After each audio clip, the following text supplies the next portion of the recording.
অনেক স্টুডেন্টদের মধ্যে এই ইচ্ছা থাকে যে আমি সায়েন্স নিয়ে পড়াশোনা করব। সেক্ষেত্রে পাড়া প্রতিবেশী অনেক মানুষজন থাকে যে এরকম থাকে যে সায়েন্স নিস না, সায়েন্স এত বড় বড় বই, এত বড় সিলেবাস, জানতে পারবি না।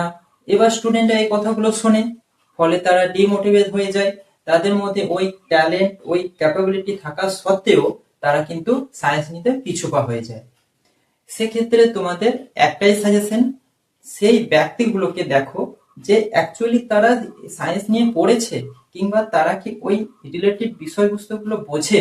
বেশিরভাগ ক্ষেত্রে দেখবে যারা অ্যাকচুয়ালি সায়েন্স পড়েনি, যারা ওই রিলেটেড কোনো কিছু জানে না, তারা এই ধরনের সাজেশন গুলো দেয়। তাই সাজেশন যদি নিতে হয় তাহলে ক্লাস 9 এবং 10 এর যে সকল সায়েন্সের টিচার গুলোর কাছে পড়েছো ওনাদের সাথে তুমি কনসাল্ট করো, ওনাদের জিজ্ঞাসা করো আমি সায়েন্স নিতে পারি, আমি কি সায়েন্স নিতে যোগ্য।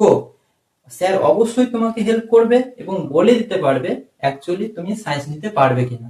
আর তুমি যখন কিছুদিন পড়াশোনা করবে অ্যাকচুয়ালি তুমি বুঝে যাবে তুমি সায়েন্সটা তোমার জন্য কিনা। ওকে, থ্যাঙ্কস ফর ওয়াচিং।